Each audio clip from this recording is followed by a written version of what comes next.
Here we are by St Michael the Belfry Church, where it says Guy Fawkes was baptised here on the 16th of April 1570.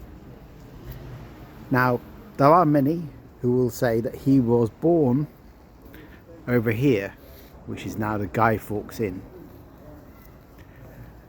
That may well be the case, but there are plenty of others who say that perhaps he was born slightly further along on Stonegate. Certainly there's a plaque there saying that his parents owned land there. It may be that he was born elsewhere. Perhaps we will never know for sure. But the fact that Guy Fawkes came from York is indisputable. He was born in York, baptised in York, but not as a Catholic. He was baptised as a Protestant. In fact, his father Edward was very much involved with the Protestant church, but his father died. His mother remarried a man, a recusant Catholic called Dennis, and so he may well have helped indoctrinate young Guy in the ways of the Catholic faith. He also attended St Peter's School, still here in York, and St Peter's School was, well, a bit of a haven for many Catholics. John and Christopher Wright, two of his school friends, were also involved in the gunpowder plot and attended the same school as him. In fact, it's said to be them that actually got him involved in the plot. However, before that, what helped inspire him to join the Catholic faith?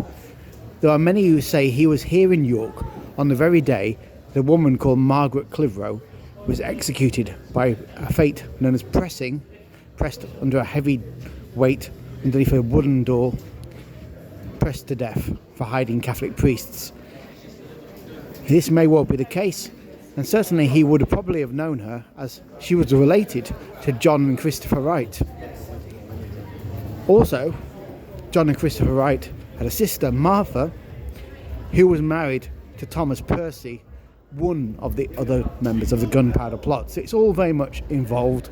No doubt these people not only knew each other, but knew of the terrible atrocities being committed. And this will have no doubt helped filter into his politics and his understanding of the world.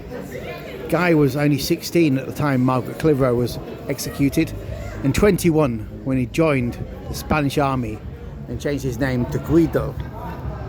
Here you see a plaque saying Guy Fawkes, and hereabouts lived his parents. So we believe it might well have been the execution of Margaret Clitheroe that helped inspire him perhaps to later on join the Spanish army, and there under the name Guido he became an expert, skilled in the use of gunpowder, and therefore very much indispensable to the plot. See, Robert Catesby was actually the founder of the plot, but he had no experience with gunpowder, nor did his fellow conspirators. They needed a man who knew the job. And so, under the guise of John Johnson, a servant of Sir Thomas Percy, he waited underneath the Houses of Parliament, waiting for their opening of Parliament, to set off 36 big barrels of gunpowder and blow the whole place to kingdom come. It would have no doubt caused a massive amount of damage, destroying not only that building and killing everybody inside, but also damaging surrounding properties for a while, many distance around, a wide distance. And so, had he succeeded, the death toll would have probably been very much in the hundreds, and many more would have been injured.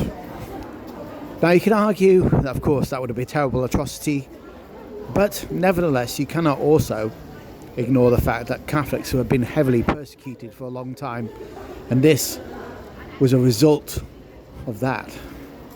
Now of course Guy is not a hero. He is, most would say, a terrorist, but one man's terrorist is another man's freedom fighter, and understandably he felt justified in doing what he did. Obviously, over 500 years later, we have a very different view of matters those days. We can't judge things by present day standards.